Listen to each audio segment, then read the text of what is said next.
I actually met my husband on AOL, I was telling him earlier, 16 years ago, so really I'm a big fan. I am curious how many people are experts on social learning. Let me see a show of hands. Okay, good, because I'm not either. I'm actually here as a peer and one that's going to tell you about my experience taking the journey of social learning. And I'm wondering how many of you are implementing social learning today in your workplaces. Can I see a show of hands? Fantastic. That is great news. I love this topic. Today, what I'm going to do first, I'd like to follow on what John had recommended and do a brief 1 minute. Shane told me to tell you how long it takes because we're in New York. It's a 1 minute visualization about what your work lives are going to be using social learning. So what I'd like you to do is take a deep breath. We'll do a little bit of John's exercise. This is as much for me as it is for you. And then close your eyes and imagine an organization where you wake up and content is loaded onto your learning system without any work on your part. And all you have to do is hit approve to make it go live in your system. Imagine not having to train anyone on how to use your learning system and have it mimic the systems that people already love, like Facebook, Twitter, YouTube, Skype. Imagine people being able to, at a moment's need, instantly find each other to learn from by accessing this system. And imagine having peer-to-peer mentoring without an internal program or a process to manage it. Imagine being able to onboard your new hires to your culture and principles even before they arrive at your company. Imagine your team members being able to find the info that they need when they need it via computer or mobile device, customized to your organization. Imagine not having to endure dull, off-the-shelf material. Imagine all of that happening for a fraction of the price of a learning management system. And that is not, you can open your eyes, thank you. That is not imagination. That actually happened in my organization. And I'm going to tell you a story today about an experience that I had prior to Hulu at another company where we implemented social learning.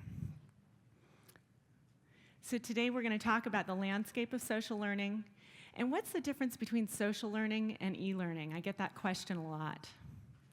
And then my experience implementing it in an organization. And then we're going to get really specific about social learning options. I know people are writing down names of different vendors and trying to figure out what's out there. And I'm going to tell you some of the ones that I looked at. And then I'll leave you with some resources that you can continue this journey with. So 80% of North America today is using social media, and that's 1.5 billion people worldwide. Social learning is basically doing what you're doing at home, but at work for learning purposes. It's that simple. It's not that complicated. And in 2014, our workforce demographics will have shifted dramatically. 47% of our workforce are going to be millennials, and 60% are going to be women. So what does this imply for us? Millennials have a very high comfort level with technology, and they expect to be using that for learning. And women tend to turn to their social networks more frequently for insights. So what do we need to do? We need to create an environment where people can learn from each other and where they can have personal connection, and where they can use the technology for an application that fits exactly to our company, right? And that's the tricky part. How do you get it to be just, not just web surfing, but internal to what people need to know to do their jobs today? Learning right now cannot, I would say, actually, one of the most impressive things that I heard was that the classroom and top-down learning can no longer contain all of the learning that we need to do our jobs. And that doesn't mean that we don't need top-down learning or classroom, but we also need to supplement it dramatically at this point. They're actually reorienting classrooms and universities so that they're round. And I found that fascinating because the instructors can now plug in to different laptops and project. And they're finding that the grades are going up as a result because people are learning from each other and not just from the instructor. Because as we know, and the research shows, the collective is much smarter than the individual. So we asked, are social media tools being used enough in the workplace? And this is straight out of the 2020 Workplace, one of my favorite books. And baby boomers said no. And millennials said no. So no matter who you're asking, everyone thinks there's opportunity here today. And the wild thing is that the systems are not expensive. And I'm going to talk about what I paid for that. I'm actually going to go into the detail. Very accessible. I like to think of e-learning and social learning, or the learning ecosystem as the term has been coined, as the carrot and the stick. So when you're talking about e-learning, you're requiring people to go online and consume a certain amount of content. With the learning ecosystem, you actually have people who want to go online. Imagine a system where if you didn't require it, people would go anyway. That's the difference. And two things really distinguish it: authorship, who's authoring the content, and also there's an empathy for the user because we realize that people don't want to go online to train. I know that's controversial. So let's dive down a little bit deeper. In an e-learning platform, you have people consuming content, whereas in a social learning platform, you actually have the term that Toffler coined, prosumers, which is people who are producing and consuming content at this, simultaneously or at the same time. You also have kind of these web interfaces that are very different from the static content that you see in an e-learning system, these voiced-over PowerPoints. And it's informal, so people can just pick up, as we were talking about earlier, this an iPhone or a flip cam, and record. Let's say the copier's broken or something's, they need to show someone how to do something. They can just record it and put it up on the system. And versus this planned, structured approach. And then there's a community feel that happens that's engendered in a social learning platform that's very different from an e-learning system. And we measure it very differently as well. So in an e-learning system, you measure it by how much people consume versus how many people actually contributed and were high-fived for those contributions. Very different. So what do we need to do? We need to let them play. We really need to let people be able to have these informal connections, be able to upload information that they think would be valuable to each other, and have fun in the process. I'm interested to know one more thing from all of you. How many of you currently have 100% of your content created by employees as opposed to a top-down training department? Anybody? Oh, I saw a couple hands. Fantastic. Thank you. How about 50% or more? How about 25%? Okay, great. And how about everything is created by the training department? Can I see a show of hands? Raise your hands high. Okay. So this is, there's a transition that's going on that we see, and there's a lot of opportunity. I think that's what I'm finding. I have a wonderful mentor, Chuck Hamilton at IBM. He's the head of learning and play. And Chuck has written something called the Future Learning Primer that has just been really helpful to me. He collaborated with Dan Pontefract, who's at TELUS, and they talk about the heart of social learning. And what it is people being connected and really working together. So you have these connections that are happening informally already at the water cooler and the kitchen and these gathering places. But imagine being able to all work together and participate in your own learning and be able to have the transparency of knowing what's going on in the organization all the time and develop that conversation and community. Your millennials and all ages are really now currently already doing this. So what they need is information that they can gather that's specific to your organization. And that's really the difference, that you're not just providing them tools to go out and find what they need, but you're also contextualizing, as Melissa was talking about, for your organization. So what I'd like to do now is talk about the case study, what happened with me in an organization in terms of implementing social learning. And we had team members that were dispersed throughout the organization. And leadership development was spotty. We had people who were all over the country, and in a lot of cities, there was just one person in that city, so they couldn't collaborate. And we started to have silos forming, as you see in a lot of organizations today. So we wanted to have one company. We really wanted everyone to feel like they were on the same page, and that they were all pulling in the same direction. And we wanted to have a culture match of whatever system that we brought in. We wanted it to mimic our culture. And we were able to find that, by the way. We wanted people to be able to participate, and we wanted them to build a personal brand in whatever they were uploading, so they could be themselves, and they could be authentic, and they could inspire each other. And we had pockets where we had really high performance. You see this in any organization. And we wanted to spread what was working in an organization as opposed to just where the problems were. So it was really an appreciative perspective. And then we wanted to bring our values to life, and we did that through storytelling. Storytelling is so powerful, and you can do that through video in a way that people can really relate to it. And some of them, I got tears in my eyes. They were so compelling. So let me give you some of the data.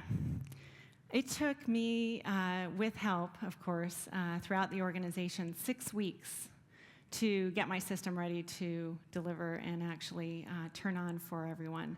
And that was all the content that I needed to get it started. So 6 weeks from signing the contract. 0 hours training people on how to use the system. Have you ever seen that in organizations for any implementation? It was so intuitive that people knew how to use it. And also 0 hours editing material. I thought I was going to have to become the super editor. I never had to do it, which was great because I didn't have the first clue how to do it anyway. And ultimately, it took about 20% of my time to manage the system. And I was the only one in the organization doing it. I didn't have a training department. There's the number, folks, $40K. That's what it cost to implement.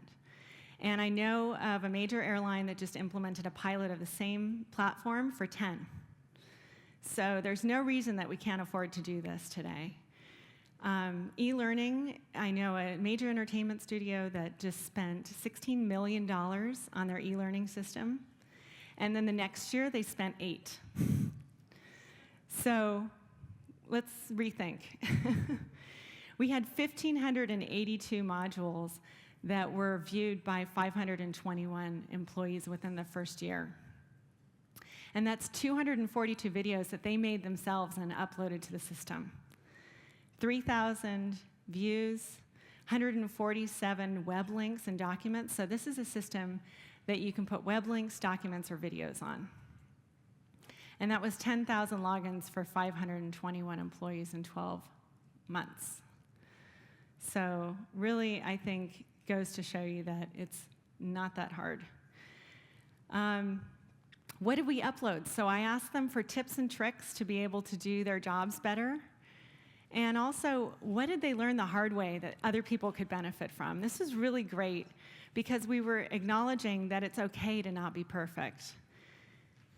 We also asked them to talk about what they do in their jobs that other people could benefit from. And we actually followed our high performers and had them show people what they were doing differently. This is something that another organization that implemented the same platform did. Their CEO, I guess he has a driver because how else would you do this? But he videotapes himself every morning on his way into work. And he talks about what's going on that day for the company and uploads it when he gets into the office. And people love it. And this same company, I'll plug the Cheesecake Factory because this is the company that I love what they're doing.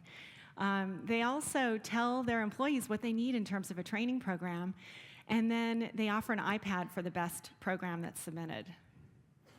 Costs a lot less than your normal cycle time for development, and it's much more interesting and fun, I think. And then we wanted people to tell the stories of the values in action and what it was that they had seen within the organization that would be compelling for others in terms of how we were living the values. So what we did, very simple, we said, here's how you can contribute. Here's what we're looking for, and we gave them some examples. And then we just set them free and said, and I actually did the announcement for the system on my iPhone, and I uploaded it and sent it out via email. This is what we're doing, and I filmed it on an iPhone. So not high tech at all. People loved that, by the way. So your best collaborators are people who are trusted within your organization, and they will be rated and ranked in a lot of these systems by the contributions. So what you find, and what you may be saying right now is, oh my gosh, what are the people in my organization going to upload, and am I going to need to reject that? Well, what I've found, and what other organizations have found, is that people self-monitor, just like you would on any other public sort of site, especially like eBay, for example. You want to get the package there on time, so everyone rates you highly. And also people that are respected within the organization, and they can develop a really strong reputation as a result of uploading all of this content. And they need to be really authentic. You need to be able to feel what they're feeling at the time when they're videotaping themselves. And so I found that that was sometimes a challenge, especially with management, and that's something to think about. And then they have a presence, not just in the videos, but they show up a lot on the system. So that's what we want to look for. This is my shopping list for you. And I'm going to leave this with you. I'm not going to go through the whole thing, but this is really what I looked for in a system. And it'll be available on the website, as well as some other materials on how to get started. So really simply breaking it down for you. So what is out there? I personally group these into 4 categories. They're not official categories. But you have the content hosts, SharePoint Online and YouTube. And then you have content providers, so these might be people who have off-the-shelf content that you can incorporate into your library. And then you have collaborative posting environments, where your employees can upload content and you can also contribute. But what I really focused on, and what I was looking for and found, was a learning playground, I like to call it. And this is where you can have mobile, gaming. You can make sure that everyone can upload videos, web links, and documents and gain points for that. You can be able to reward them. There's peer-to-peer mentoring because people can find each other. Knowledge management is another one. You can actually find people and materials that relate to the topic that you're looking for. So these companies I would definitely check out. If there's 2 things that I would leave you with, one is that this is really accessible and that you should check these companies out. And 2 is that I love to collaborate. And so if anyone wants, you have an open invitation to send me a note on LinkedIn, Liza Taylor on LinkedIn, and I will, help support you in your use of social learning in the workplace. There's some resources that are also on the site for you. And if you have questions, please feel free to come by afterwards. I'd really like to meet a lot of you while I'm here, so thank you very much.